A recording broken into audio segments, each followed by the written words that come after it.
tough questions. I don't know. You gotta think of some tough questions. Hey, it's A Blue News. Bubblegum or burritos?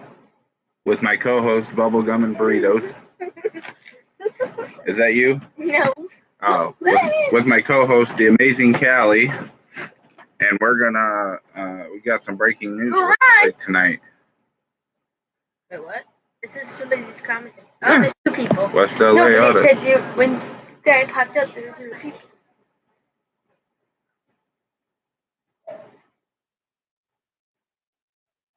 Now the people are coming.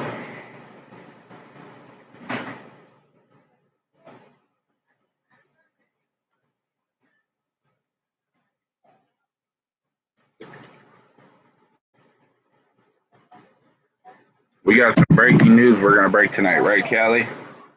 Yeah. What are we gonna break news about, co-host? More corruption, North Liberty. Who?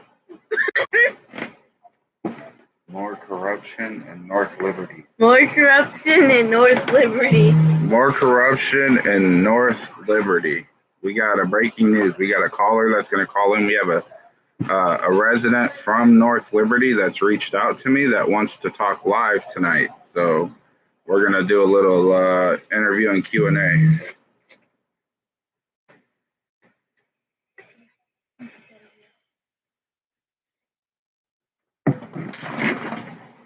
Go subscribe to my YouTube. What's your YouTube? Callie Seabolt. Callie Seabolt, my amazing co-host. All right, I'm going to let this person know that we're ready to roll. All right.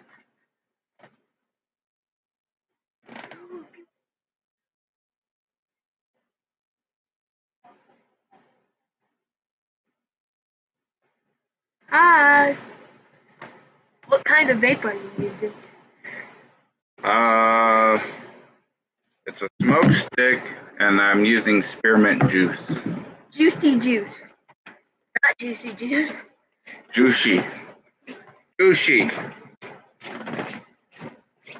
Gonna sit down, babe? You don't want to be anywhere near my live stream. Awesome. Isn't that the guy you were talking to?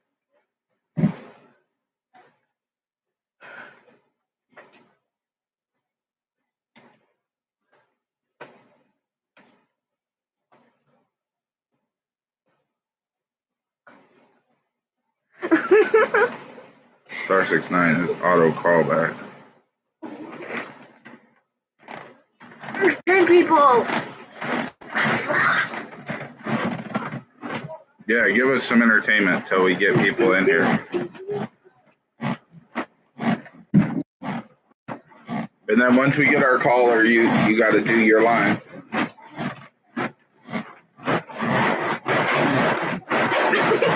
Your head squeak. I know.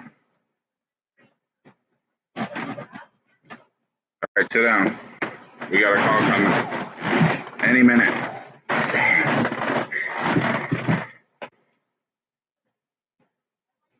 Chronic Orange. No, I have not tried Chronic Orange. Doesn't sound like something we want to try. I've tried watermelon, cherry, Put your booty over so I can sit. apple, sour apple. We just ordered bubblegum, blue raspberry, and cotton candy. No, blue balls. Blue balls, yeah, blue cotton candy. Blue cotton candy? Bubblegum cotton candy, I think is the correct term. You said bubblegum, then you said cotton candy, then you said blueberry, and then you said blue balls, and then you said blueberry cotton candy. Right, we got blueberry cotton candy. We'll do it. You gotta open it. You're on the mic. What's your beef? Hello? Hi. That's my daughter. How you doing? That's my daughter. That's her. That's the opening line when we answer the phone on our show. Oh, right on. So she co-hosts with me. She's 11, and she's my co-host, my esteemed co-host here. So that's cool. That'd be a good experience for her. Right, for sure. So you're live right now on my YouTube. So if you want to tell us who you are and where you're from and whatever information you're willing to give us without fear of retaliation. Right on. Well, my name is George Heim. That's at least what everybody knows me as. Legally, my last name is actually Bender, but I've always gone by Heim. Okay. So far as at one point I actually had files at the local PD under both names. Oh, wow.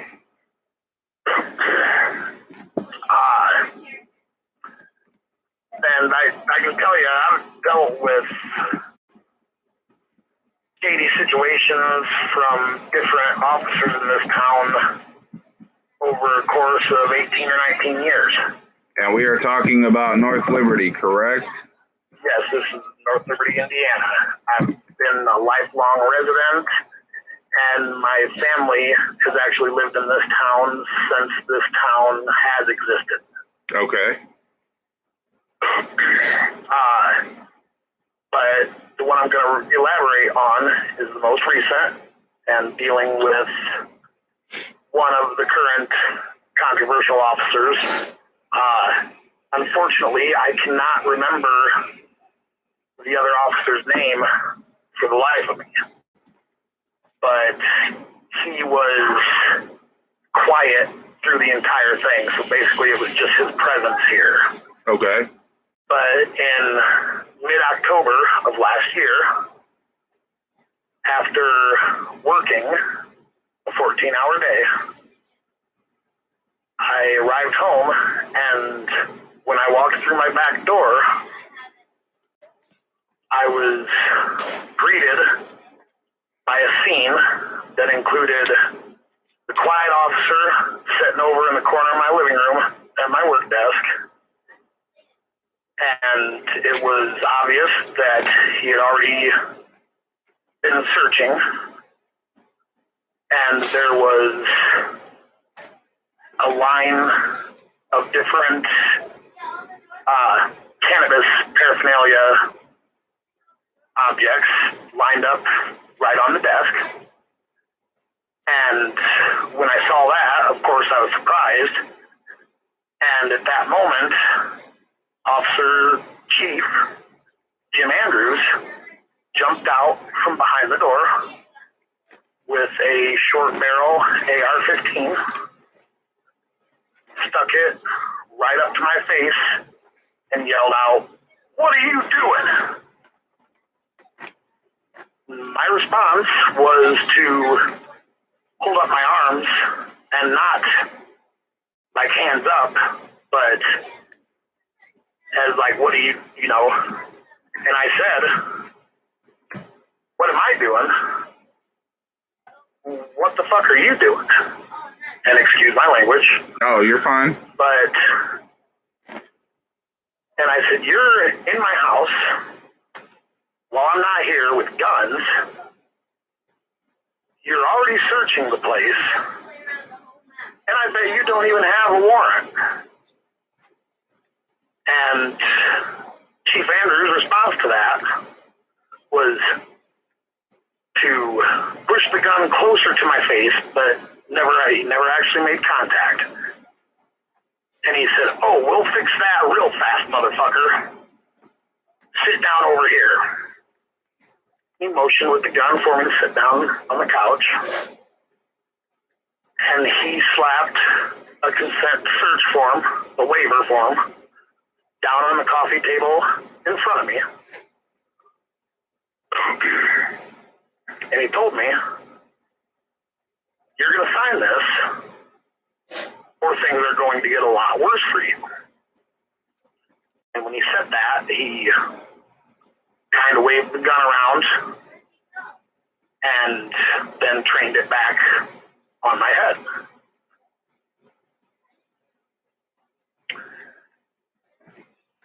Now, I sat there,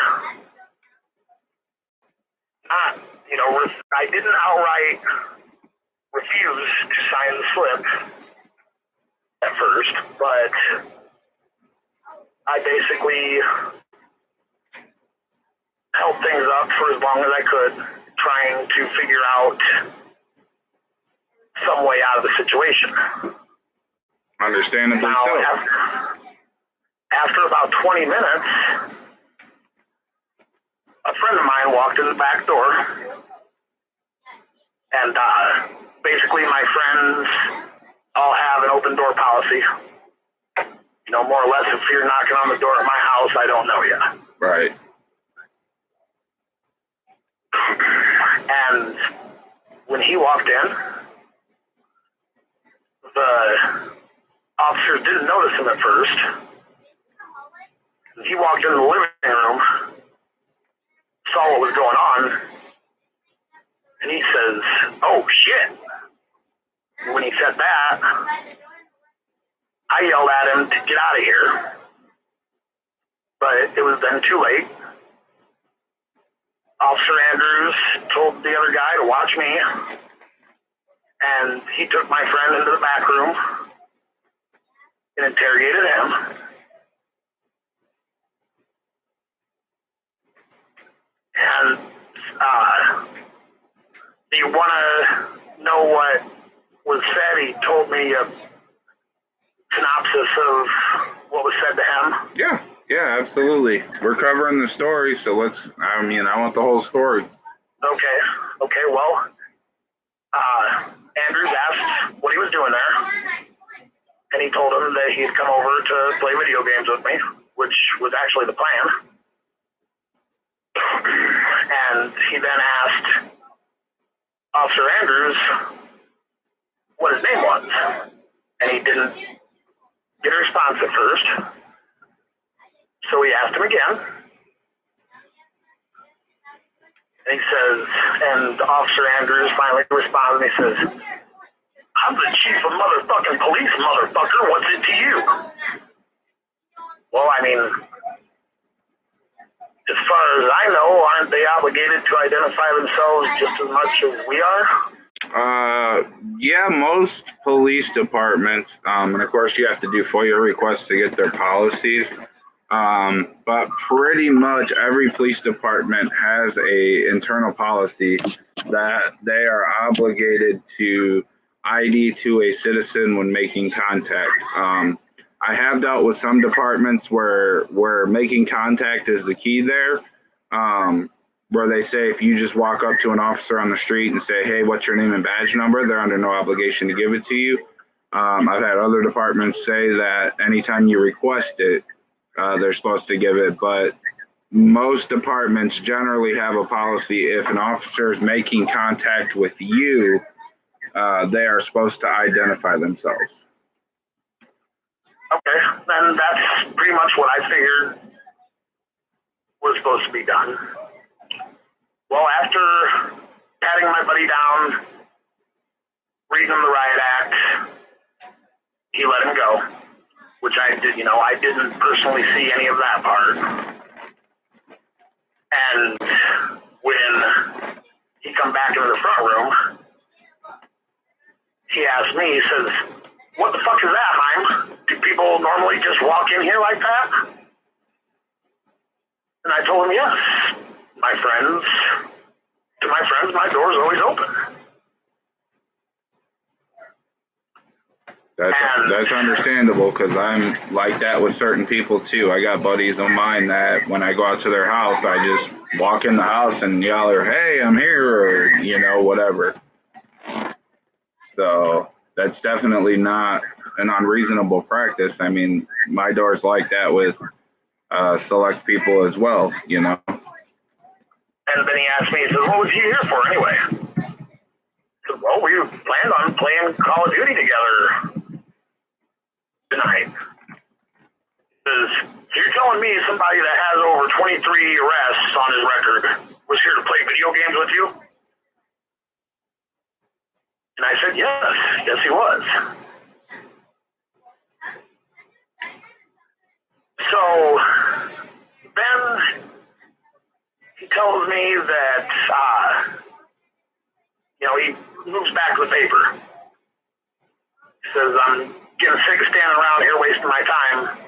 You need to sign that paper, or we're going to make things worse." And once again, I hesitated, pushed things out as far as I could, beat around the bush, tried to talk to him. You know, and I tried to talk to him on a friend level because I went to school with Officer Andrews' son. Okay. We played football together. I lifted weights in Officer Andrews' basement when I was 13 years old. I painted a picture of a sunflower on his daughter's bedroom wall. So, you know, I've known Officer Andrews for 21 years. Okay. And until this night, we had always been on a good rapport. But that's when he was a South Bend officer. Things seem to have changed since he's become the chief of North Liberty Police. Right. Now, about 20 more minutes passed with me trying to beat around the bush, and my dad shows up. And pretty much the same thing happened. I noticed my dad. My dad didn't see what was going on right away. The cops were standing out of view through the doorway of the room that my dad was coming through. And I tried to wave him off, tried to tell him to leave. And once again, Chief Andrews noticed that I was making motions towards the same room my buddy had come through. And my dad walked in and he says, "What's going on here?" And just as soon as he got done saying what's going on here, he saw the scene in the room, which consisted of Chief Andrews standing there with an assault rifle in full riot gear, full SWAT attire, bulletproof vest, tactical vest over it that said police on the front and back. The gun was strapped to him with a one-point harness. I don't know if you know the different styles of rifle harness, but a one-point harness basically sticks the gun directly square in the middle of your chest, and you actually have to kind of force it into a aiming or prone position, you know, firing position. Okay. It's a very tactical setup. It's more suited to close quarters combat, breaching doors in Iraq, stuff like that. Right.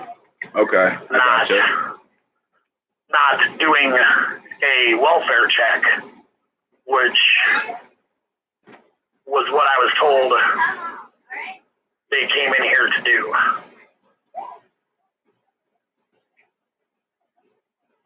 And Andrews drew down on my dad, just like he did my friend Jeff. Took him to the back room, interrogated him, sent him on his way. Now, when he'd come back from talking to my dad, he says, "All right, motherfucker, now I'm starting to get really pissed off here. You need to sign this paper right fucking now. I'm sick of standing around." And at this point, I was at a loss for what I could possibly do. So I finally caved, signed the paper, at which point they started the real search, which consisted of the movie-esque ripping out all the drawers, emptying them out, opening any boxes. Basically tearing your house apart and trashing it. Right, tearing my house apart, trashing it. And I'll openly admit, I already admitted that there was marijuana paraphernalia. They found a pretty good quantity of pot. And I'll openly admit that I smoke pot. I don't think there's anything wrong with it. I think it's safer than alcohol. Understand. I've made numerous statements on my channel. I don't do drugs. I don't smoke drugs. You know, whatever, inject, snort, sniff. But I believe marijuana is like the equivalent of a gun. Some people choose to smoke pot. Some people choose not to. Some people choose to own guns. Some people choose not to. So, right. Then I can respect that. You know, I don't do it, but now, I don't knock people who do. Along with the pot, during the search, they found half an ounce of what's called Rick Simpson oil. And what that is that's a CBD derivative. Okay. So cannabis oil, and that's the stuff essentially. that they put in syringes for cancer patients, epilepsy patients, people that suffer from chronic seizures, stuff like that. And the reason I had it was given to me. And the reason I had it was if I come across anybody with cancer or that suffered from epilepsy, I would give it to them. Fair enough. Now, this substance, this Rick Simpson oil, is made by cooking down a large mass of leaves from pot plants. And it looks like a black tar. So when Chief Andrews found this tar-looking substance, he immediately thought Black that tar it was black heroin. tar heroin. Yep. You know, and now, for him, it was on. Because now he thinks he's found the dirt. So he calls in for a third officer, a so-called drug expert,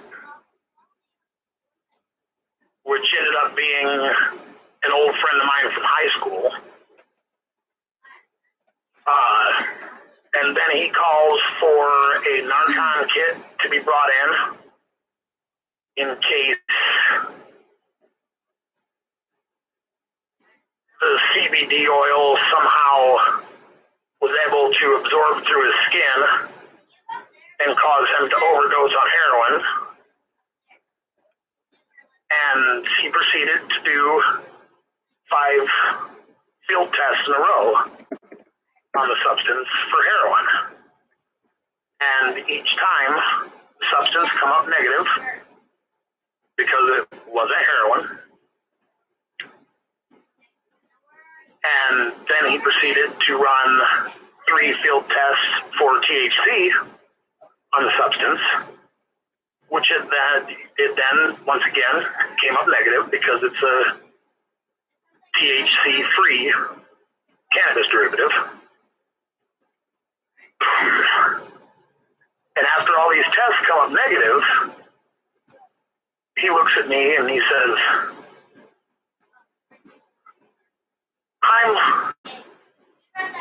are you telling me that you expect me to believe that you have this shit to give away in order to help people? And I said, yes, that's exactly why I have it. And he says, no, I don't believe that. I don't believe a drug dealer would be willing to give away anything. I said, well, you know, I can't tell you otherwise other than I'm telling you the truth. Now, at this point, the third officer that had come in explained to Andrews that he knew what this stuff was, and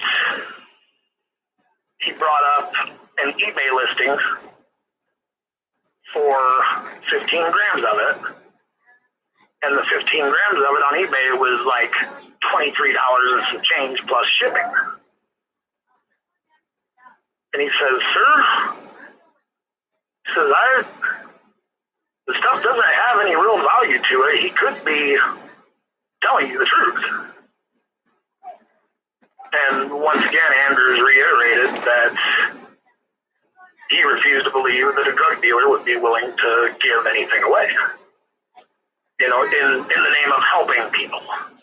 Yeah. At this point, Andrews instructed the third officer that he was to take me to the county jail. And the reason he had the third officer that they called in take me to the county jail was that neither of the other two officers had actually driven a vehicle to the scene. Now, mind you, I live right downtown. Right. I was gonna say your girlfriend or fiance or wife or whoever it was that reached out to me said when I was sitting on the bench in Panning Town that I hit your guys' house several times. That you guys are like right on the main drag, like kitty corner from the police station. Essentially, you can see if you open the blinds at the police station, you can see your house. Mm-hmm. And what that tells me, since neither of them drove a car here, is that those two officers walked right through the dead center middle of town with loaded automatic rifles and full SWAT gear.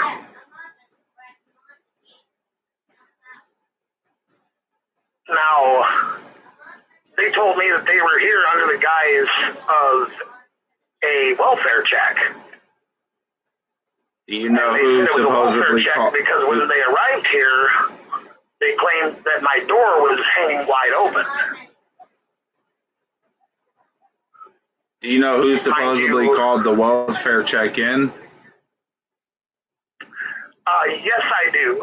And that's where the situation gets really weird and sketchy, because the person that called the welfare check in didn't call it in. They went directly to the police department and gave a videotaped statement that I had threatened to kill them. And the reason I threatened to kill them was because they had broken into my house and stolen heroin from me. I'm going to venture to say that that's not a true statement. Is that accurate, that you did not make that threat, that it was bogus, or?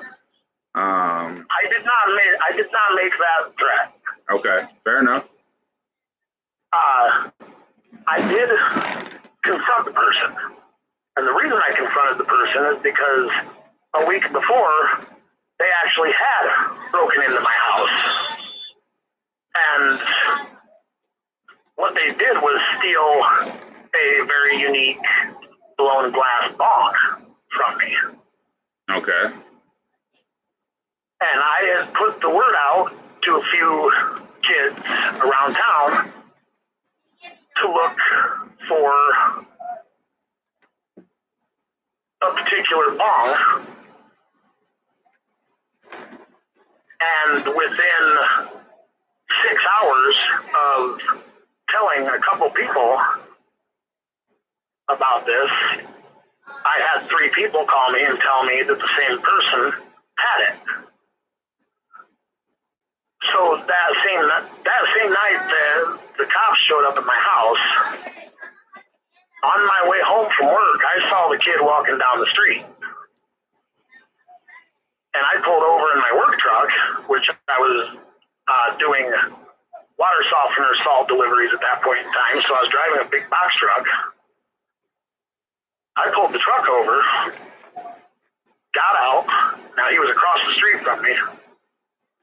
I got out of the truck, walked to the middle of the road, pointed right at him and told him, "Hey, you little thief asshole. I know it was you that broke into my house and stole my shit. And you need to bring it back to me. If you bring it back, I'll forget anything ever happened. But if you don't bring it back, I'm going to come get it myself."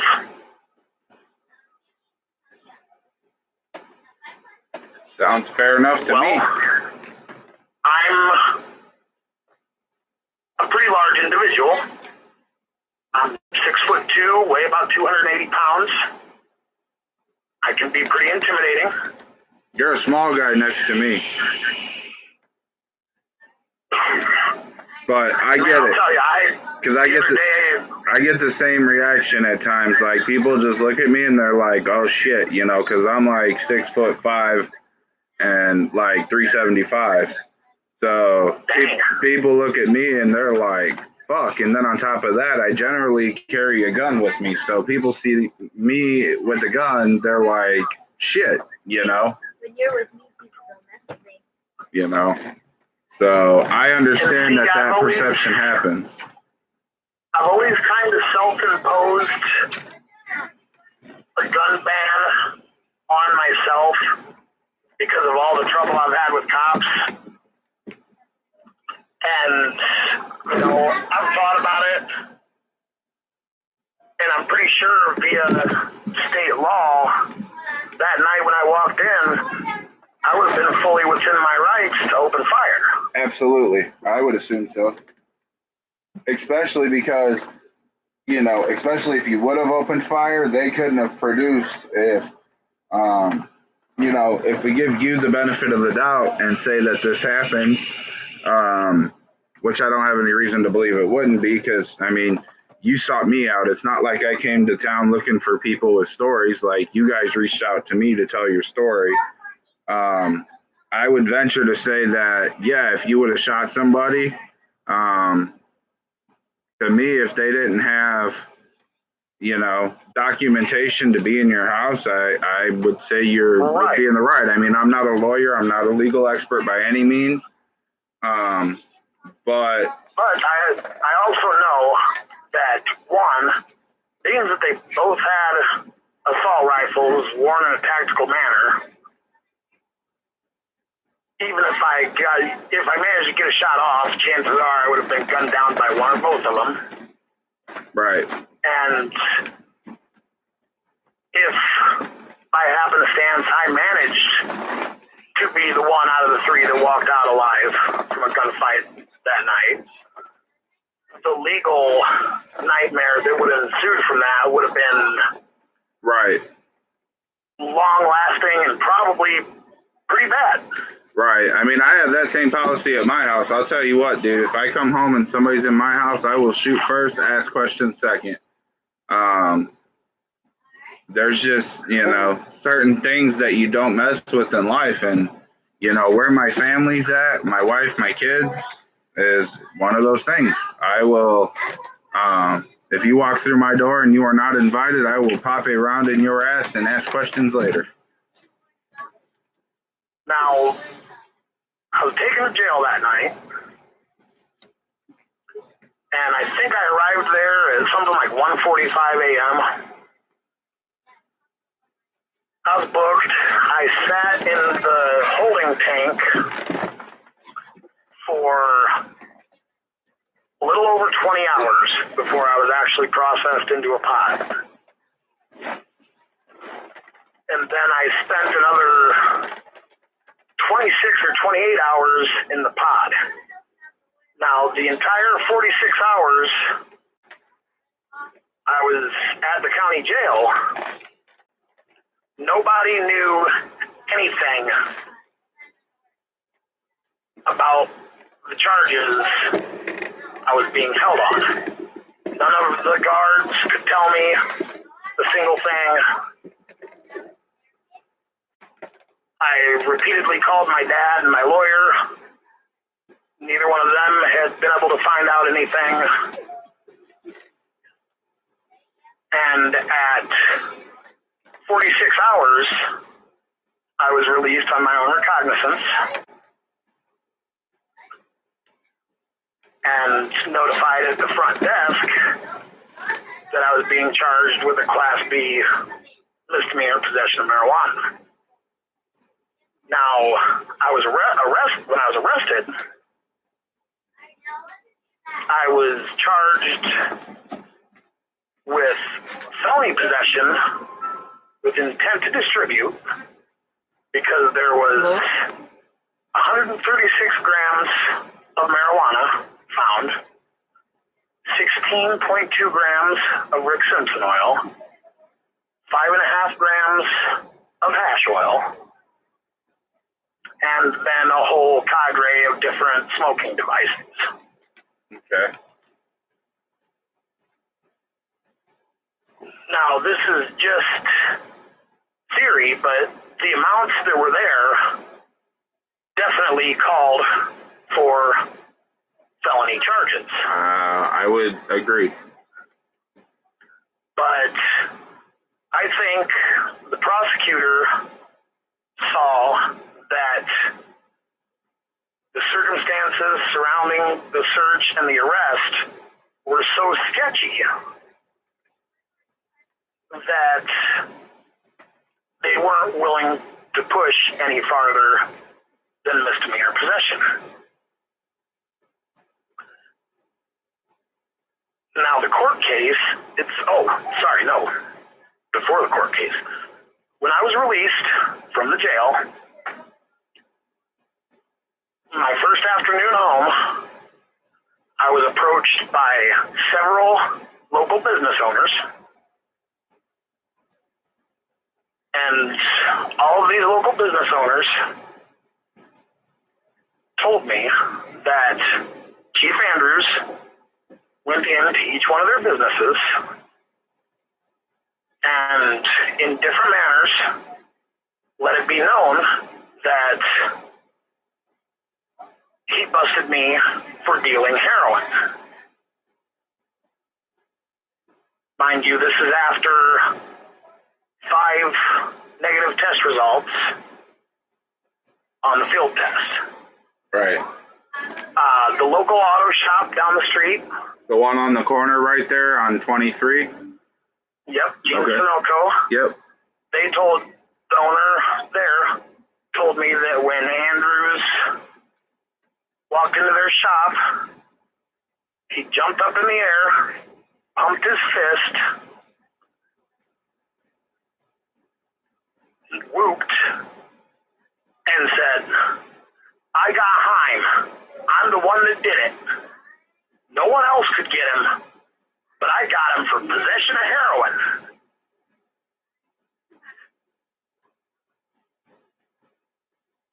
A friend of mine from high school at the next corner who runs a barber shop told me that Andrews come in there that day, and since he knew that we were acquainted with each other, asked him if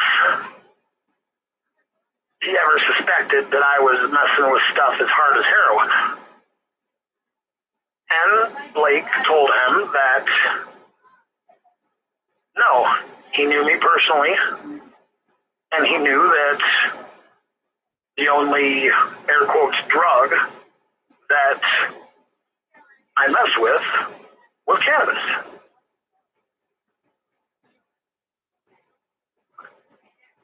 The Subway right next door to me, 2 employees,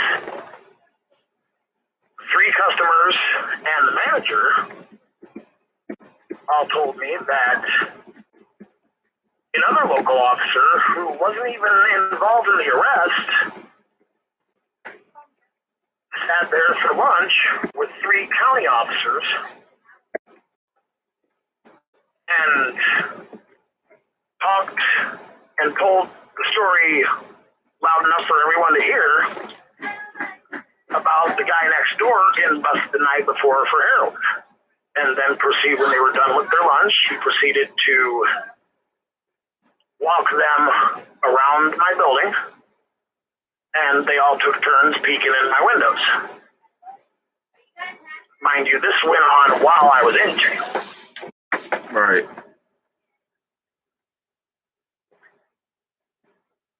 Now, when it came to the criminal court case,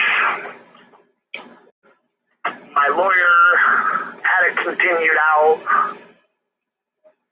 for about 4 months. And after all the continuances, we went in and filed for a motion to suppress evidence. After he filed for the motion to suppress evidence, they had to have a special hearing, so it was continued 1 more month out. And when we came back, the special hearing was conducted in a private, not open to the public courtroom. But it was still at the traffic and misdemeanor building, not the felony building. Okay. And prosecution presented, I think it was 155 or 157 photographs that Andrews took that day, consisting of the outside of my building, the inside of my building, everything they had found, pictures of me, pictures of the consent search form, you know, everything to do with the case. Right. And my lawyer's defense the whole way through was that this was basically the absolute definition of illegal search and seizure. And after the hearing had been concluded, 28 days later, the judge sent a letter to my lawyer saying that the motion to suppress evidence had been approved. They gave another court date that I was to appear another month later, and basically that was just a formality. I went in, they declared a mistrial, and I left. So is everything with that done currently, or do they have the right to bring charges again? The only way, yes, they do have the right to bring charges again. And my lawyer explained it to me that the only way they could bring charges back on this particular case is that if the substance, the Richardson oil, the substance that they sent to the state laboratory, came back positive as heroin. Which it's not going to do. Correct. It's not going to come back positive as heroin because it's not even, you know, it's not even sourced from the same plant. Right. And, you know, then my lawyer told me that on top of that, the state laboratory is backed up for over 6 months. So it's going to be practically a lifetime before they even get test results back. Right. We're looking next year sometime before they get test results back at this point, more than likely. Right. So all the charges were dropped, and the moment I had been waiting for since I was exonerated, now I was ready to sue. And this is the scary part, because Chief Andrews bragged on video to one of the other guys that practically untouchable. He knows every attorney in the county and every prosecutor. My personal lawyer, who I've used in every case I've ever had for over 15 years, turned it down, saying that it was a conflict of interest, and more than likely, I'd say it was because there's not enough money. He's a big-time murder trial lawyer. Right. Well, I ran into that a little bit Got here. better things to do. I ran into that a little bit here with my incidents in East Chicago. I've had two run-ins with East Chicago, and I've had three different attorneys tell me that I have a case. They said each incident's probably worth $10,000 to $15,000, and their responses were all three of them were it wasn't worth their time to put in the work. And then the second response to that was I had two of those attorneys openly admit to me that they didn't want to take a civil rights case locally and suggested I get an attorney out of the area because these attorneys go to court for other cases. They need other deals. They need other favors. They need other things. And if they get involved with suing a police department, that could affect them with other clients, and they weren't willing to risk that for that amount of money. Now, if I had got my ass whooped and been tased and fucking beat up, and we're talking a $500,000 case, probably would have went the first attorney I went to, would have taken it. But because that didn't happen, and it was just a civil rights violation of, different things, forcing me to ID, illegal detainment, things like that. They were just like, with the other cases that I have and seeing these prosecutors and seeing these police officers and these chiefs and, whatever, so forth and so on, it wasn't worth risking it. And I think that's kind of a similar situation to what you're running into, Now, see, after I talked to my lawyer and he turned me down, I called three other local lawyers, all of whom never even did so much as call me back and tell me they weren't interested. I never received a call back from any of them. And then I called an out-of-area lawyer from Lafayette. And he explained to me that he would be willing to take the case, but he would need to be paid in full up front. Right, in case you lose, then he still gets his money. His reasoning was that he knew that the St. Joseph County judges were overturning the reward in civil rights cases. And he said, you have a home run win right here. You would win this case no matter what.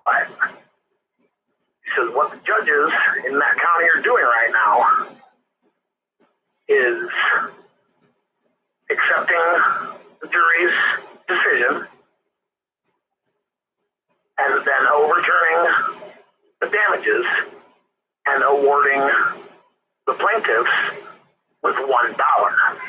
I've heard of that. And there was actually a case last year with the South Bend police where they were serving an arrest warrant, went into a family home, assaulted both the guy's parents, and woke him up with a boot to the face. And after the arrest was made, it was discovered that they were one house off, and that they actually needed to kick the door in on the house next door. And ironically, all the commotion they had caused had alerted the person they were really there for to their presence, and he ran off. Right. But when this family sued the cops, or actually sued the city, because that's what you got to do. You can't. Right. You have to sue the city and the police chief and blah blah blah. And the family was awarded a total of, I think, $6. And, I already knew of that case. So it pretty much told me that it was pointless to try and raise any hell over what had been done to me. Right. Now, in the time since then, I've laid low, haven't tried to cause any trouble, although I have numerous daily patrols go past my house, and a frequency far more than there ever was before. And then about 5 weeks back, my dog had gotten loose. Now, it was 6:15 in the morning when my dog got loose. I was down the road at the local American Legion. Ghost, be quiet, buddy. Trying to get carry-out breakfast. And it was unbeknownst to me that the dog had even got loose. When I returned home, I saw Chief Andrews and his deputy, Bach, right next to my back door and messing around with my dog's kennel. Now, due to what had already happened to me, I pulled in like a bat out of hell, window down, yelling out the window, "What the hell are you doing?" And the response to that from both officers, both of them went off.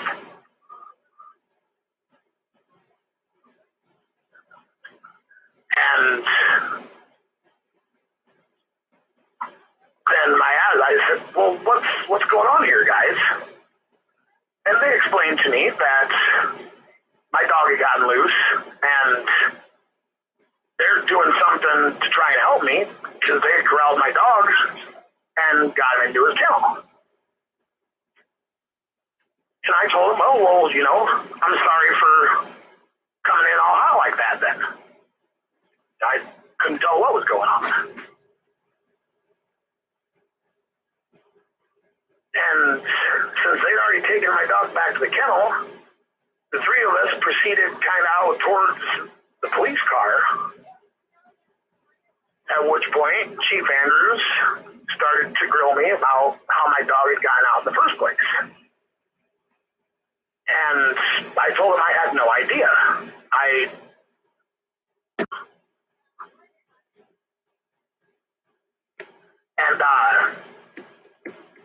I told him I didn't know. Now, my dog has separation anxiety.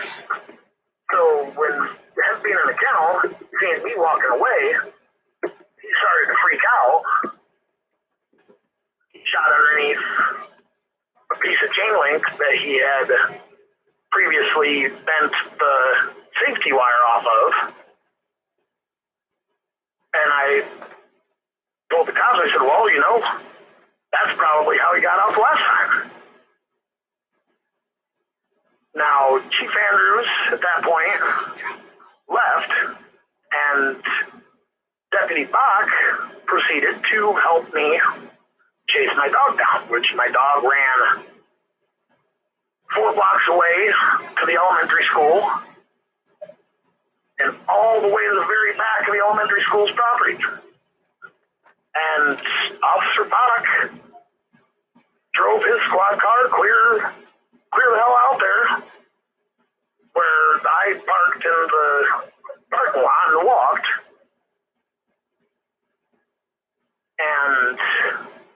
he helped me corral him to a corner of the fence where I could get a leash on him. When I finally got the leash on him, I proceeded towards the squad car and told Officer Bach, I said, hey man, first of all, thanks for helping me chase my dog down a second time. Second of all, thanks for catching him this time. And most importantly, thank you for not shooting him. He's a pit bull. And I know people are scared of pit bulls. So most cops' immediate reaction to a loose pit bull is to shoot it. Well, at this point, I noticed that Officer Bach is holding up his cell phone, and he's got Chief Andrews on speakerphone. And I overhear Chief Andrews tell Officer Bach, well, you might as well tell him to fuck off. He doesn't respect us anyway. You know, and it's like, that's a pretty shitty thing to say considering I'm thanking you guys for helping me. So I went home and I immediately posted about it on Facebook. And within 2 hours of that post, and all my posts are public. Right. Here comes Chief Andrews, Officer Bach, and Chief Andrews opens up the conversation with, now George, as you know, Facebook is a really nasty place. And people say things on there that aren't very nice. I don't appreciate what you had to say, especially considering that I'm not allowed to be on there to defend myself.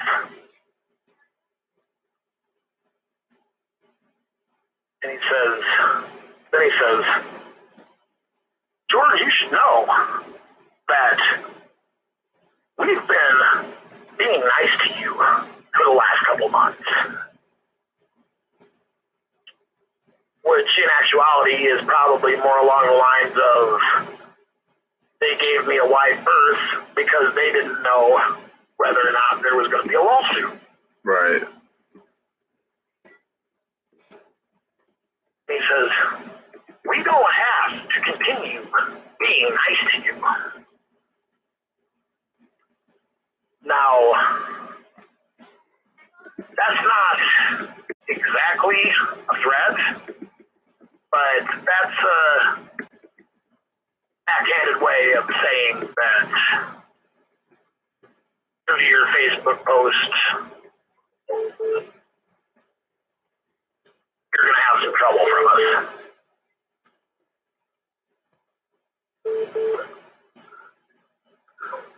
Right. I got somebody else calling, but they can wait. I don't recognize the number, so. No, I agree. I got a couple of questions, though, I'd like to ask you after going through your story. Because there was something I picked up on when I was in town the other day when your girlfriend saw me live on Facebook. Does the chief or one of the deputies, do you know, own a red Ford truck with a cap on it? Chief Andrews owns a pickup truck, but it's tan. It's like a metal flake tan in color. Okay. And no cap. Because when I was in town the other day, I had a red Ford. I saw that on the video. They kept you, and yeah, then they started taking pictures. Kept circling around, was on their phone, blah blah blah. So, does the town have police cars, or do they tend to be in their personal vehicles? Because I noticed in the arrest video that kind of brought North Liberty to light that the chief was in his personal vehicle. Do they actually have patrol vehicles there that are marked North Liberty? Because I've never seen one when I've been there. They have two unmarked vehicles. One is a unmarked all-white Crown Victoria. Okay. That's a leave at the station squad car. Okay. That's usually driven by reserve officers. They have a all black, unmarked SUV, Ford. Oh geez, I can't remember what the new Exploder is called. Is it the Escape? But Escape, yes, thank you. A new Ford Escape, all black, black wheels with chrome center caps. Yeah, Unmarked. I've never seen either one of those vehicles when I've been there. The only thing I've seen is the Hummer. Personal take-home vehicle. Okay. There's a marked Ford Escape.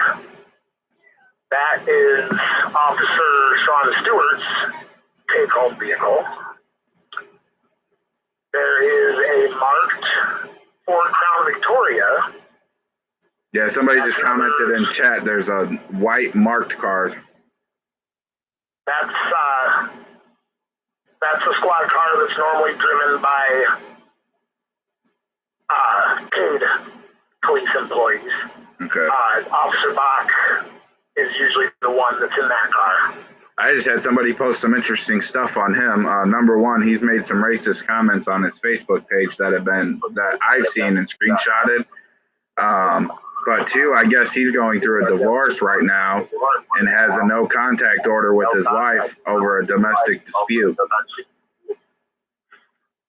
I hadn't heard the second one, but I had heard the first one, but I've never personally seen the Facebook post. What he did is there was a shooting in Chicago. I don't know. There's shootings in Chicago every day, but there was one, I don't know, 6 weeks ago, 4 weeks ago, something like that. And it was an African-American young man that was involved, and he called him a monkey. Yeah, that, I think in most circles that's considered racist. I would agree. Calling an African-American a monkey, I mean, that got Roseanne Barr, like, taken off network television, you know, so. Real fast, yeah. Yeah, I would think that would be defined as a racist statement for sure. And they also have a marked Humvee, which spends most of its time sitting in the back parking lot behind. That's the only vehicle I've ever seen there. I've seen I've seen a white,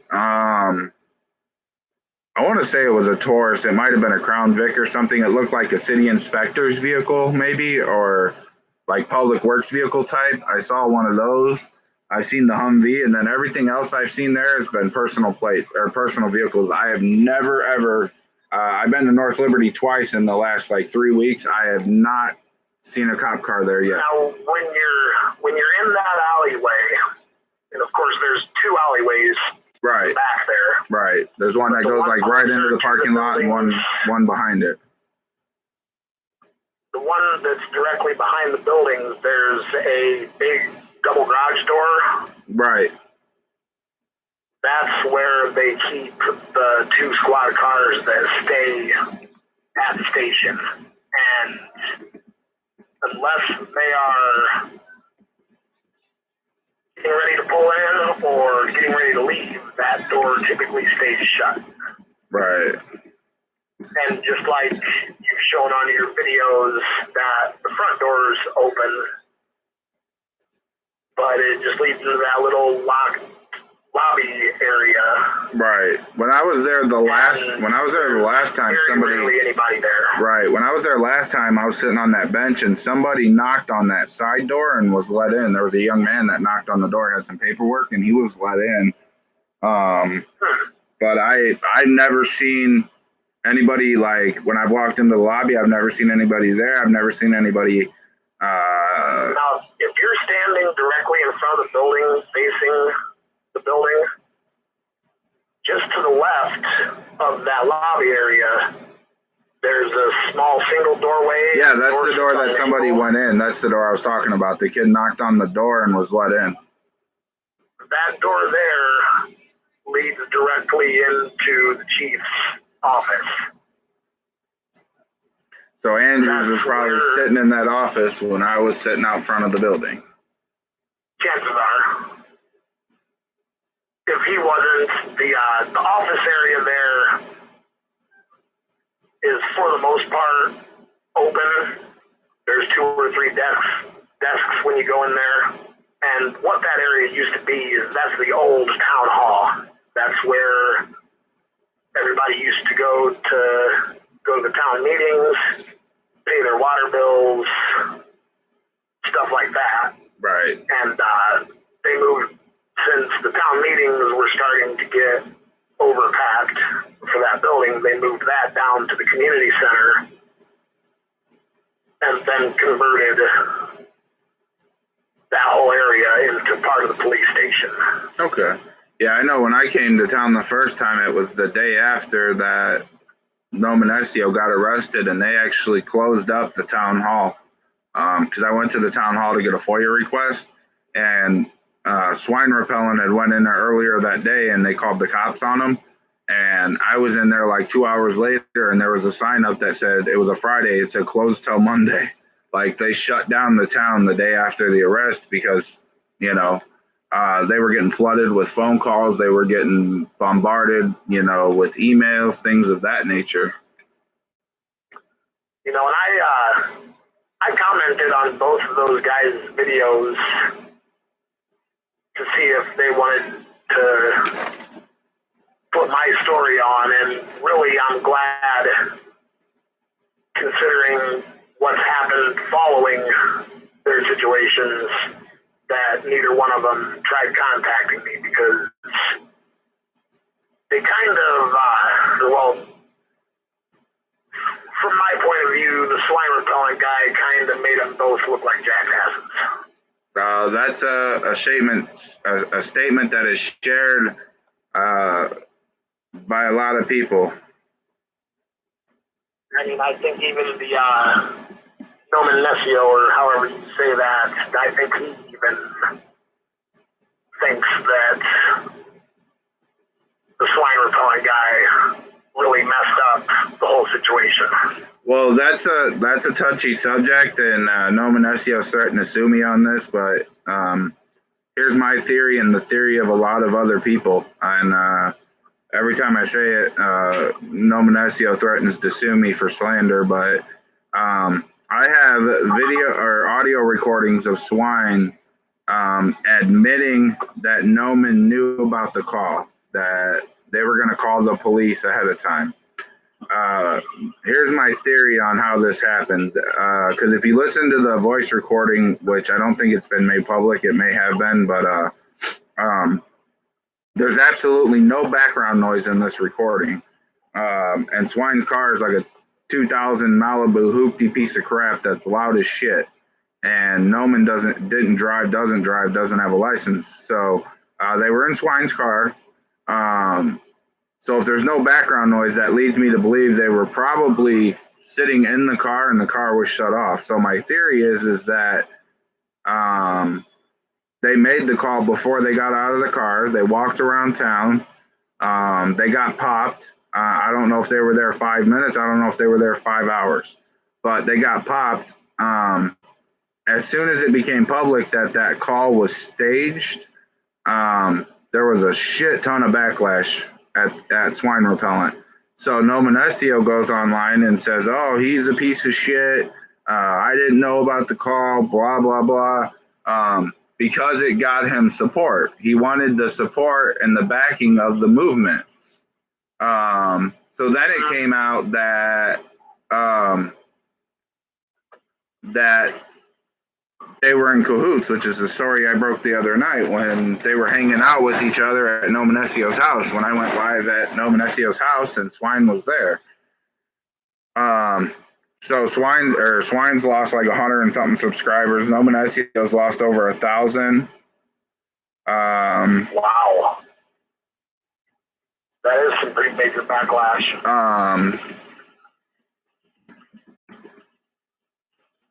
Now, I will say, even though I personally think they kind of made themselves look bad, I used to be a bartender. I bartended in a bar owned by my family. And the tactic they used to audit the police was very much the same as what the excise police do to bars. And,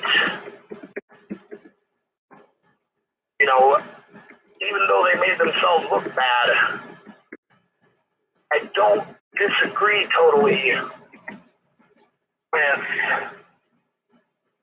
the use of that tactic because, you know, if the police are going to use that tactic to enforce audits on a bar, you know, why is it so bad to force interaction with the police via having made the call themselves? You know, the problem arises from the fact that they didn't need to. Right. Because they were hanging out and filming right across the street from a town board member's house, and that town board member called the cops too. There was two reports. One was swine repellent, and the other was the member of the town board. So, you know, that's where I believe they made themselves look bad, because they didn't have to force the interaction, because it was already in progress. Exactly. And that's the thing. I mean, the bottom line is just, you know, most people don't agree with calling the cops on themselves, you know? But, you know, overall, even though they made themselves look bad and there's been major backlash because of it, I was ecstatic to find out that anybody, was making an effort to expose these cops. Because, you know, they're out of control. Right. Right. That's one thing I've been. They don't have any respect for the townspeople. They don't have any respect for the Constitution. And especially in the case of my arrest, they literally broke more laws than what they were trying to uphold. Right. I mean, I've been there twice, and I'm not there every day, so I don't see everything that goes on, obviously. But I've been there twice. I've never seen a cop car. I've never had an interaction, which surprised me because the second time I was there, when your girlfriend saw my video, there was somebody that came out of the back of the police department and saw me recording, and I thought for sure they would come fuck with me.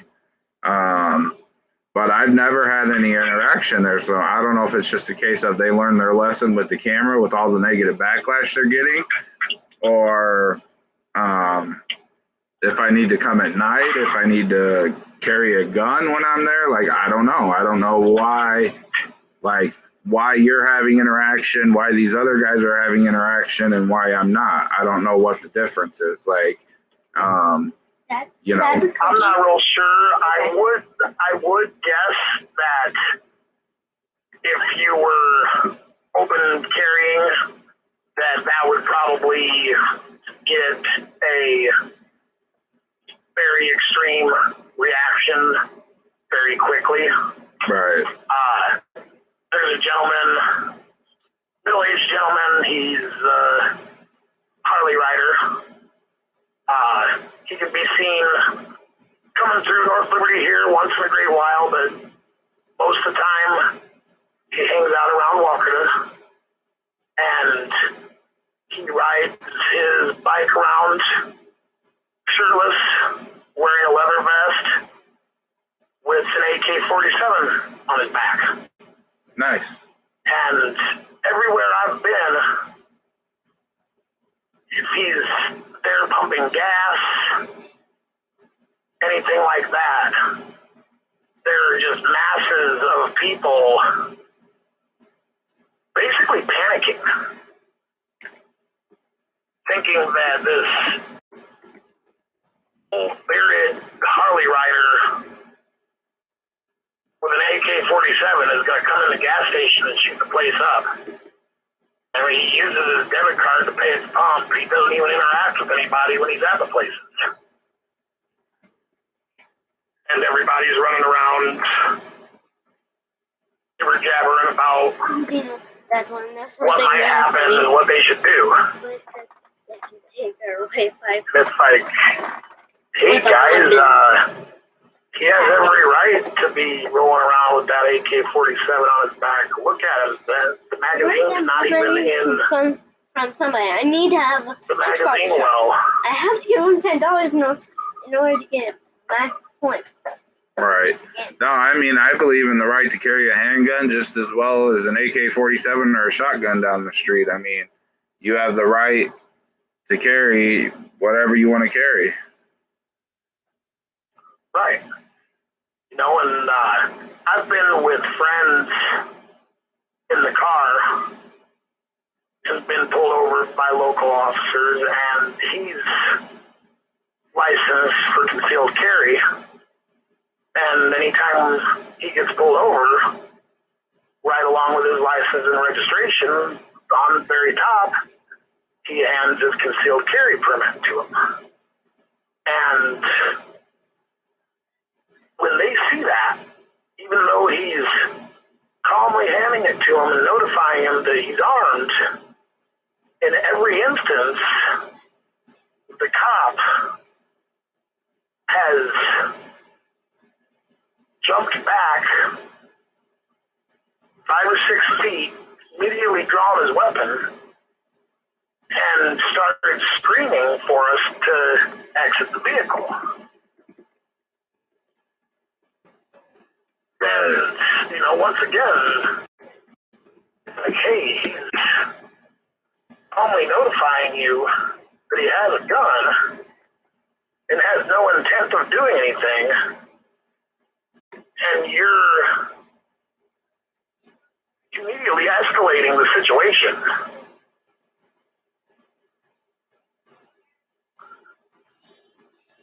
Right. And it just, you know, it's so nonsensical that it baffles me. Right. I generally do not hand my license over when I get stopped for that reason. That's just, I don't, if I'm asked for it, I do, because I've had it a couple of times where I haven't given it, and then they've gone back and ran my name and ran my shit, and it comes up that I have a permit, or a license, actually. It's not a permit, it's a license, but that it comes back that I have a license, so then they'll ask me for it. They'll ask me if I have any firearms in the car, you know, blah, blah, blah. And I always, you know, tell the truth on that. But I don't ever volunteer that I have it just because of that reaction that you're talking about. A lot of cops jump the gun and immediately want to disarm, and there's not always a reason to disarm. Like, if you're not being violent, if you're not being aggressive, I have every right to have a gun on my hip when I talk to you as you have one to talk to me. I mean, there's nothing wrong about that. Right. And, you know, and if that situation were to crop up, if you were having that conversation, they would ask you why you need a gun on your side when talking to them. Exactly. And it's like, what does that matter? Why do you need a gun on your side when you're talking to me?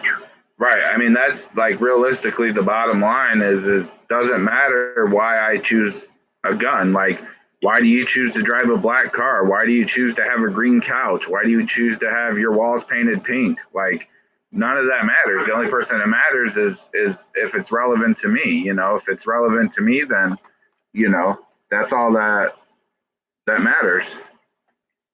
Now, I can tell you, like, okay, the witnesses to the chief telling everyone that he busted me for dealing heroin.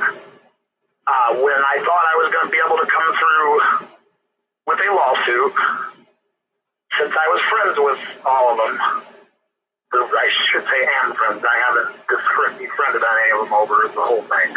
That'd be immature. But before starting the lawsuit and subpoenaing them, I went to each one of them individually and asked them if I were to subpoena them for court, if they'd be willing to testify to what the chief had to say. And everyone that I asked, and I asked 4 different people, declined. And when they declined, I politely asked them if they'd be willing to give me the reason that they weren't willing to stand up for their friend in court.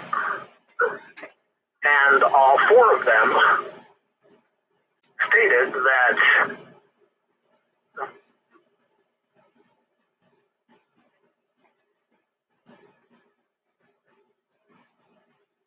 we. Hello? You there?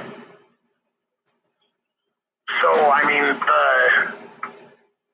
the police in the town here have everybody on such a stranglehold and have everybody so afraid that no one will stand up to them. And the remainder of the people are your, well, if he didn't want a shot, he shouldn't have broke the law. Right. Mindset type of people. You know, and those type of people don't understand that there's an extensive set of rules, regulations, and circumstances that they have to follow to fire that gun at somebody. Right. I mean, my mother-in-law is the same way. She's like, well, if you don't want negative interaction with the police, just do what they tell you. And it's like, no, because if they're not telling you something that's legal or, you know, lawful, you don't have to do what they tell you. And like, she just doesn't understand like why I feel the way I feel, why I do what I do.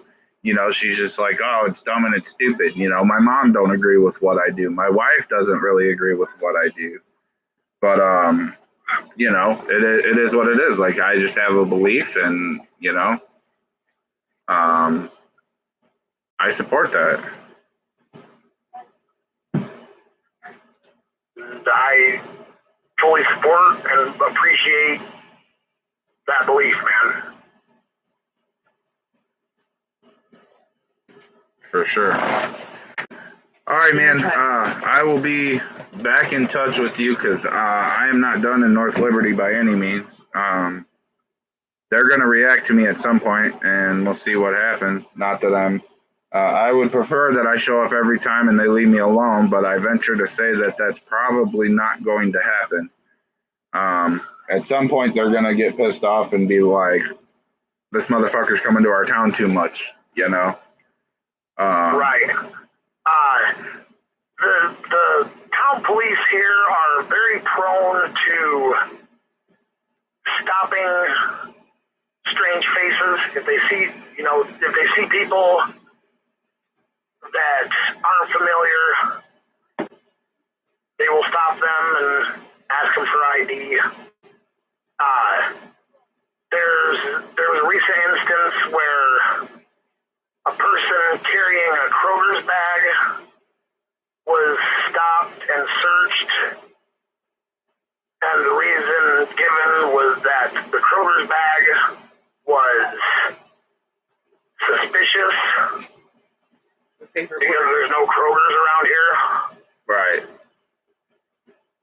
Have you done FOIAs on any of like the paperwork related to your case? Do you have all that stuff, or do you not have it, or where does that stand? My lawyer has all my paperwork, and I haven't finished paying my bill yet, so he's not releasing it until I finish paying him. And it's kind of a shame because the letter the judge wrote regarding the two officers' conduct that night was very strongly worded, and it was repeated many times.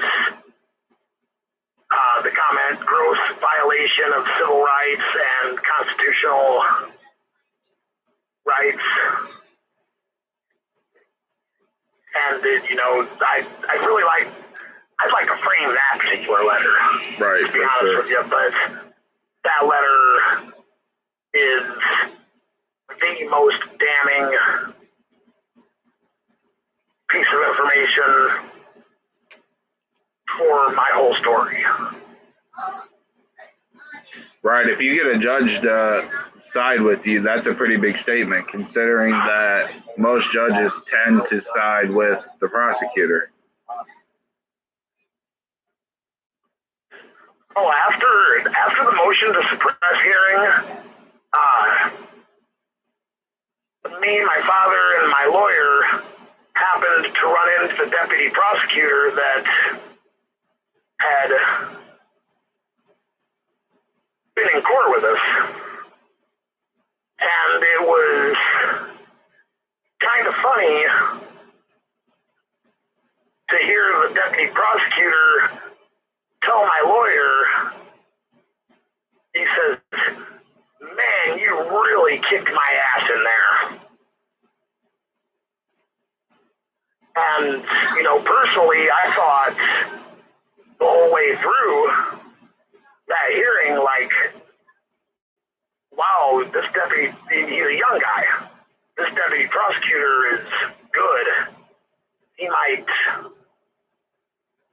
be able to nail me on this because he's such a good talker. And, my lawyer he hit a home run on everything he said in that entire hearing. Money ready. Cool. All right, brother. Well, I'm going to wrap this up. I'll be in touch with you guys. I got your information, and I'll be back in town again soon. I'm not going. You have a great day, and if you want to, hit me up when you're coming into town. Hell, chances are, if I walk a block beside you, just being seen with me will bring the cops running. Oh, that's good enough for me. That might be a theory we have to check out. I know any of my friends that leave my place constantly get followed out of town. And because of that, of course, more often than not at this point, I have to go visit my friends rather than them come visit me. Right. Yeah, it sounds like a pattern of, tyrant behavior and actions. Nobody policing them. It seems like they just feel like they can run loose and do what they want to do, and that's definitely not going to fly with a lot of people. I know there's some other auditors that are interested in coming to town. It's just a matter of like the logistics and things like that. So, North Liberty. One of the saddest things I see repeated is, and it's happened to me personally numerous times, anytime you state your rights to a police officer, they laugh you out of the building. Right. Per se. The most common response is, "Where did you get your law degree?" And it's like, you don't have to have a law degree to understand your civil rights. Right. I mean, I can get on the internet and look up all of the state laws, statutes, and hundreds and thousands of pages of case law pertaining to them. Right. That's exactly true, man. And that's what they don't understand is they just think like the average citizen is dumb and don't understand or whatever. And it's like, most people, like, I didn't understand up until recently that, like, if you're a passenger in a car, you don't have to give ID, and most people don't realize that. Like, if you get pulled over, I actually did not know that. yeah, if you get pulled over in a vehicle and you're the passenger, you don't have to give ID because the only one that's committed an infraction or a violation is the driver. But they always insist on getting everybody's ID to run because it's their policy. And what they tend to do is hem the driver up if everybody doesn't cooperate. But you're under no obligation as a passenger to ID because it's the same as like walking down the street and them walking up to you and saying, I need your ID. As a passenger in a vehicle, you've committed no crime. And, most people don't understand that. And like, I didn't understand that until recently, but it's just simple things like that. Like, I was always one of those people that if the cops ask you for your ID, you give them your ID. I never realized that, there were certain circumstances and justifications that warranted not doing that. But it just takes time and research. You got to look things up. You got to look up codes. You got to look up, state statutes and, things like that, and you educate yourself, just like producing a gun license. Nowhere in Indiana is it required that you notify a cop you have a gun, or are you under obligation to give your license? I've given mine a couple of times. I've given it under duress before because I had other things going on, and I just didn't have the time to sit in jail and fight that battle that day. But like you have no obligation in Indiana. Like some states, if you have a gun, it's written into the state code that you have to tell the police officer that you have a firearm. In Indiana, you don't. Of course, the state police recommend you do, but you don't have to. And it's just things like that people just like make a broad assumption over. Well, everybody else does it, so I'll just do it too. And that's the thing is you have to take the time to educate yourself on what's going on and what you want to, what you want to, what battles you want to pick and fight. I had one a couple weeks ago where I had a cop tell me that it was state law that if you open carry, you have to give your permit. I knew it wasn't, and I told him under duress I would give him my permit because I didn't have the time to fight with him that day. My kids were at Vacation Bible School. I had to go pick them up in a little bit. Other things were going on. It was just a battle that I didn't want to fight that day. But under different circumstances, I would refuse. I would let them take me in, and you do what you got to do. But you got to pick and choose your battles. Not every battle is worth going to jail over.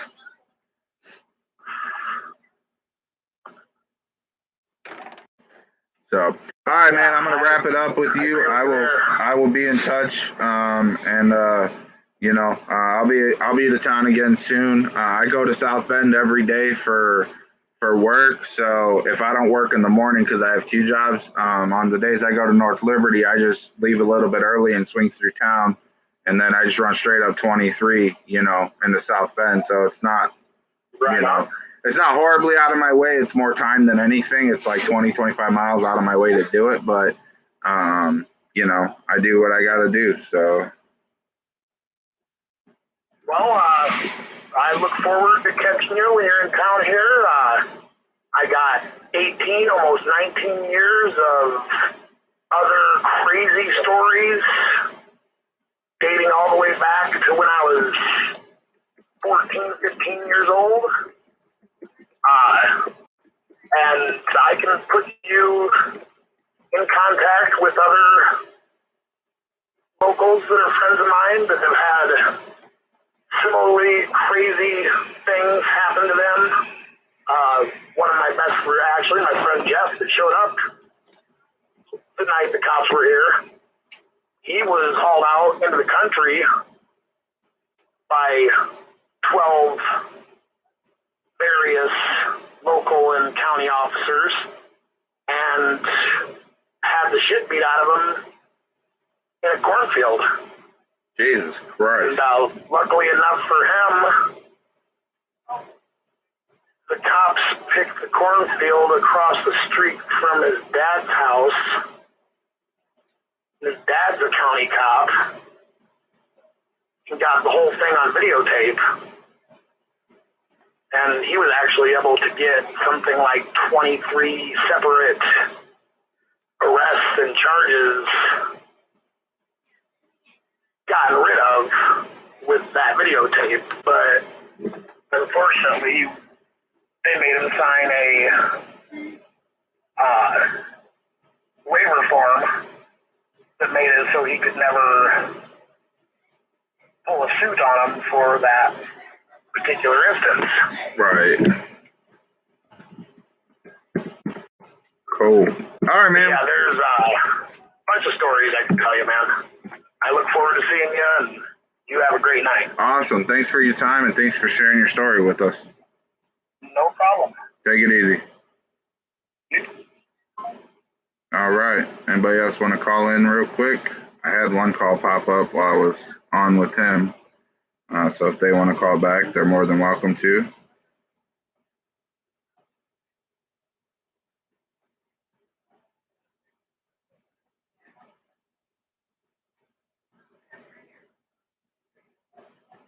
I'm checking some of my email too that I got sent from you guys.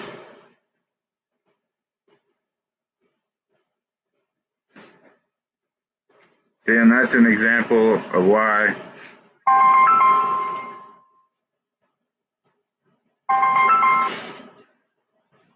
you on the mic. What's your beef? Hey, what's up? What's cracking, Pink Camera Magic? I can never remember if it's Pink Magic Camera or Pink Camera Magic. I should just stick with Pink. Pink Camera Magic. I should stick with Pink. It's safer. Yeah. I always want to refer to you by your real name. I always want to refer to you by your real name, but I don't know how many people know what your name is, so I just try to not say your name. You can, it's Amanda. I mean, I don't mind. You can call me that. You can call me whatever you want. I'm going to call you, bye, Felicia. Click. No. No, don't do that. I know. So you got to tell us about what happened today? Oh, God. Yeah, it was just attempts at railroading. They kind of, you know, I don't want to say they were successful, but still sort of in this, but Oh, okay. Somebody had to it froze. starts from the beginning, I guess. Somebody had to froze it. A A lot of people don't know, just kind of bring it back. What happened is, quite a few months back, myself and Shy Tones, who were at the USPS doing some recording in the city of Bedford Park. Ultimately, what happened is both of us were arrested and charged with criminal trespass to real property. And this is actually when I met you, because Yes, you were one of the people who came and were waiting for us and went and did an audit. And we met Kevin. He ordered us pizza and stuff, so there was a lot of support there. It was pretty awesome. Yes. Anyways, we got out. You guys got a chuckle out of me because I went in and asked them who kidnapped my friends, and they came back and were talking about it while you all were in the cell. That was pretty awesome. We heard about that. In fact, it was one of the officers that told us while we were locked up. They're like, yeah, someone went in there and came in the lobby and asked to kidnap their friends. And they demanded some severe release or whatever. But I thought that was pretty cool. But that's how we met you, and that's how we met Kevin. Anyway, so if you guys wanted to look up the original video, there's also a video of us live streaming from the back of a squad car in the same incident. Excuse me. So look that up. And anyways, so we've been going to court, you know, kind of nonstop, you know, the pre-trial and the arraignments, the pre-trials, and all that good stuff. And at our last court date, me and Sue were together. They revoked her I-bond because of that incident where, I don't know if you remember in Justice, where Officer Bonkowski kind of yelled in her face and threw her phone and arrested her for obstruction. Yeah, Captain Roid Rage. So, yes. So anyways, because of that, they revoked her I-bond and they put her into custody. Well, she kind of felt compelled to take a deal then, otherwise she'd be sitting in jail still. So she took a plea deal.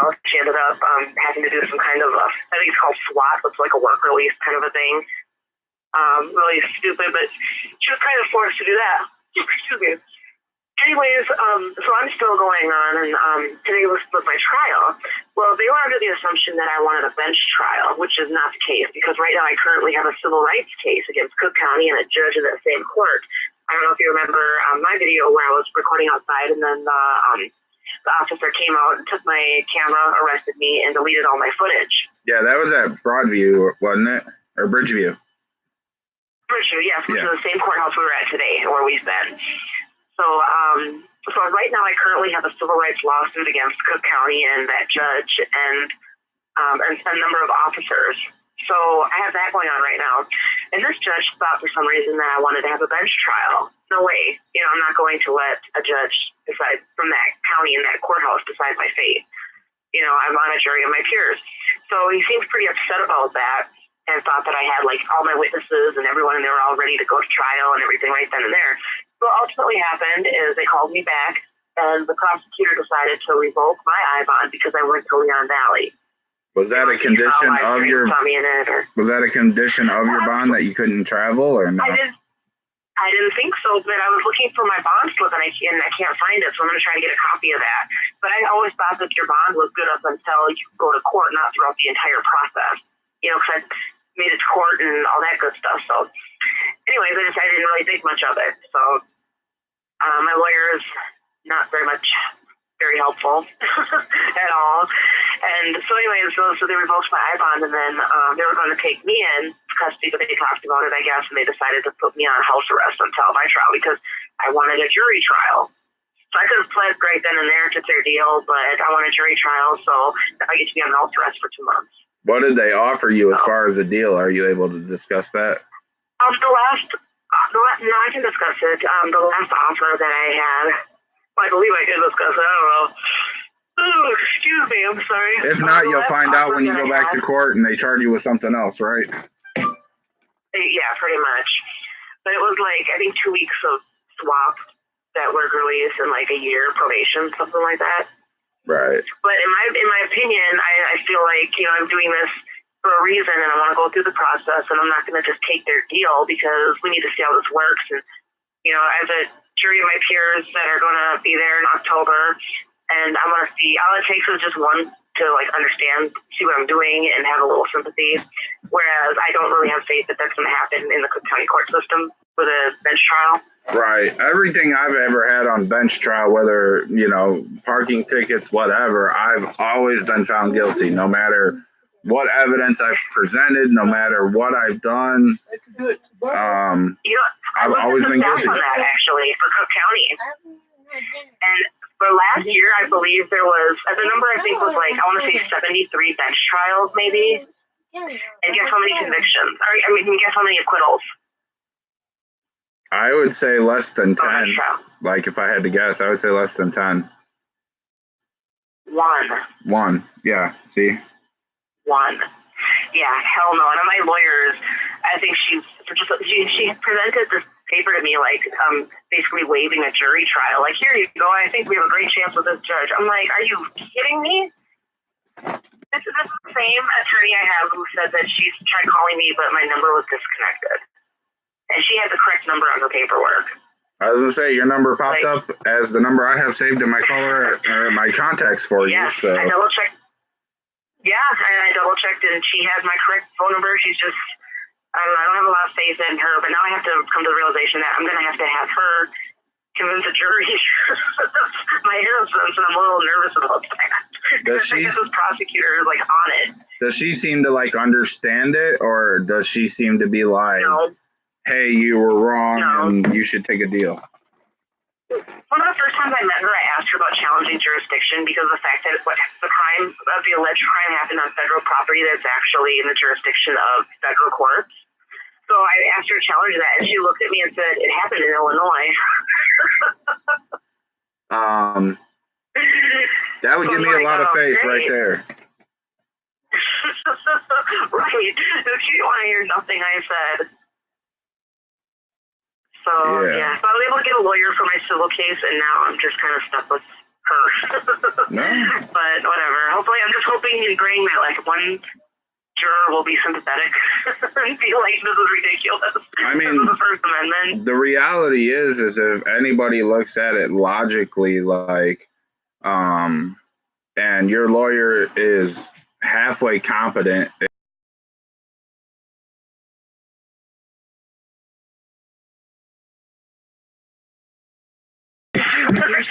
I don't know. Right. It's pretty ridiculous. Right. No, I hear you, man. Hopefully things work out for you, and depending on the date and time, keep me in the loop, and I'll try to come up for your case and cover it. Yeah, absolutely. I'd love that. I appreciate your support. You've been there, from the beginning, and I really appreciate you. And everyone else who's been supporting me and Chi-Town too, because it's not easy. I mean, Cook County is like it's kind of a monster to take on. Right. It's rough, and you guys are a couple of girls, and I know they don't take you guys seriously. So, although I was at the 22nd, I think it's the 22nd precinct yesterday, or not yesterday, last week, and they had heard of you guys. I asked them, I was like, just nonchalantly, I was like, hey, have them girls that do them audits come here? And they started laughing. They're like, yeah, they've been here. And I was just like, oh, I've seen some of their stuff on YouTube. I got hit on Cicero the other day, and I was like 300 feet from being in Allsip. I was right at 111th and Cicero, and because I was closer to 294, it was Chicago, and Chicago don't come out for traffic accidents. So I had to drive like 8 miles to the police station to go report the accident. And I was like, oh, you guys are idiots. So it took me over an hour to report a traffic accident. I was there over an hour. God. But yeah, they just like hit and run. Right. They knew who you guys were, which I thought was hilarious. I'm like, yeah, you'll see me with them girls up here soon. Don't worry. Oh, that's crazy. And, I don't usually do post, like, our police departments. Like, I'm not really, like, a big, they kind of do their city sort of do their thing, and they'll go to, like, the precincts and stuff like that. That's not really my thing. I'm more of doing audits and stuff. So I'm hoping that my name could kind of stay under the radar a little bit, but I don't know if that's going to happen. Right. Everybody does things differently. I've talked about that a little bit. Like, I get shit because I go to post offices and don't go inside. Like, that's just not my style. That's not my thing. Other people will walk right up to the counter with the camera and be like, fuck you, what are you going to do? Everybody does it different. I think you get the same reaction just being outside, personally. Right. Especially at post offices. And that's just like with Swine calling the cops on himself. Like, to me, if you get no contact, that's a good audit, apparently there's you want to give them an opportunity to not fail. Right. Yeah. Because you want them to do good. Right. I think. To me, if you make a call in saying, hey, there's some idiot walking around town with a mask on and he's suspicious, they're going to already come heightened, Not that I'm justifying. That, though, I mean, that's a crime. It's like a false 911 call. That alone is a crime. Yeah, well, he says because he's not reporting anything illegal that it's not a crime. That's his rationality behind it. But I've talked to other attorneys. I've talked to other attorneys, multiple, that disagree with that. So that it's still making a false report. It's inciting action that doesn't need to be incited. You're causing a reaction that doesn't need to be caused. Yeah. Yeah, there's no good about that. I think it takes the integrity of what we're trying to accomplish. I agree. Like the response to be 100% them and not provoke it. Right. I want, like, a natural reaction. Like, if you're coming up to me, I want you, like, fresh out of your squad car, Joe Schmo called, the business called, whatever the case may be. That's what I want. Like, I don't want an officer coming in with a preconceived notion, but we'll see. I'm going to do some more digging on this North Liberty thing. I ran into George. I was actually live in North Liberty the other day, and George's girlfriend found my video and was like, hey, you can see my house in your video. And my boyfriend has a story to tell, so he got his story out, and I think that story is a bigger story, and I think it deserves more attention than those two idiots, to be honest. Not that I agree with, I definitely don't agree with how they've conducted themselves. I do agree that the arrest and the actions of the officers was unlawful, but I think they're going to have a hard time pulling support from the community now just based off their actions, Yeah. Nobody wants to be associated with a dumbass. I mean, that's just the way it is. Like, so many people joining the police departments. Right. I had a file sent to me. I haven't looked at it tonight. I got a file sent to me on Dale Bach, which is one of the arresting officers, from North Liberty, and I know he's made some racist comments. If you were listening earlier, there was a shooting in Chicago that involved a black kid, which is surprising, but he referred to that kid as a monkey on his Facebook page. Oh, jeez. And Black Label. People are still talking like that. Seriously, like what the hell? We have some bigger problems. Like people are just right. And Black Label sent me a file again, which I haven't looked at yet. That says Dale Bach has got a protective order from his soon-to-be ex-wife over a domestic issue, a domestic violence issue. That he has a no-contact order in place with his soon-to-be ex-wife, and it's like, if this dude's making racist statements and has a protection order for a domestic, he doesn't need to be patrolling the streets of anywhere. You know, but I'm gonna do some more digging on it. I'm not done in North Liberty by any means. I'm just doing my own thing separate of what those two yokels are doing. I'm not backing them in anything they do, and I'm not, I'm not supporting them in any way. I'm doing my own thing, and I'm I want to bring attention to George. Like, this guy, had cops break into his house and put guns to his face to sign a search warrant. Like, that to me is a serious issue. Like, if that happened, like he says it happened, which I don't have any reason to doubt it. I mean, they sought me out to tell their story, and the guy was very open about using cannabis and having bongs, and if I was going to make up a story, I wouldn't put anything in there that would incriminate myself. I wouldn't be like, yeah, I got 8 bongs in my house. right. So I tend to believe what he said. So I think it does deserve more attention. But you got to fight battles one at a time. So the next audit we do will be from your porch into your backyard. We'll audit the tree. Well, no, that won't be necessary because Justice Police, they like to parade in front of my house. So it won't take much. I just sit outside. It won't take long for someone comes in front of my house. I'll just bring you a cake and then we'll audit when they drive by. Fuck yeah, that'd be cool. I know. I saw you. Would not mind at all. We could sit outside and vape or whatever. Right? It looks like you have one of those things. Yep, I got a vape. Well, she's gonna be. And just chill and eat cake and watch the cops drive by. So my wife said we should slip you a nail file in the cake. That way, if you got to break out, you got something to run with. There you go. Just get scissors. I can cut open my little ankle bracelet. Right. Run. Go on the run. Although every time you go live on YouTube, they'd be tracking you. They'd be like, "Oh, she's in Texas. She's in Minnesota." So come get me, motherfucker. Right. So,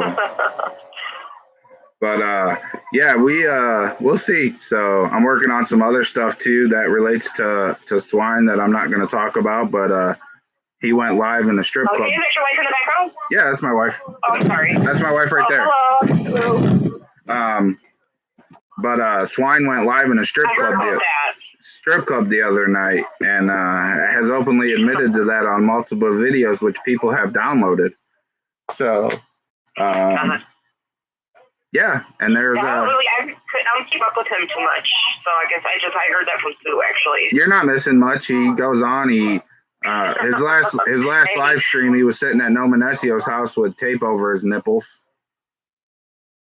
Oh my god, maybe I should subscribe. What the hell?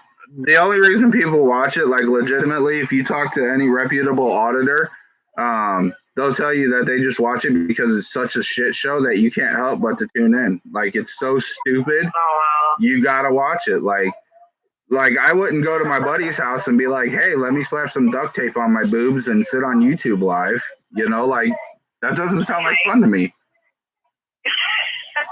So I'm just kidding. Right. I think I'm gonna be cool. No Manessio was bashing me because I just go live from my bedroom, with my laptop, and he uses his green screen and stuff. Well, I got a green screen, so I'm thinking about pinning my green screen to the wall. Have a green screen. What happened to the green screen? It's set in the laundry basket too long. I'm gonna kill you, woman. Somebody download that and send it to the police. apparently I don't have a green screen anymore, so I'm gonna go out to buy one, and I'm gonna pin that son bitch to the wall behind me and put nothing on it. So I just got a green screen in the background, so I'm cool. There you go.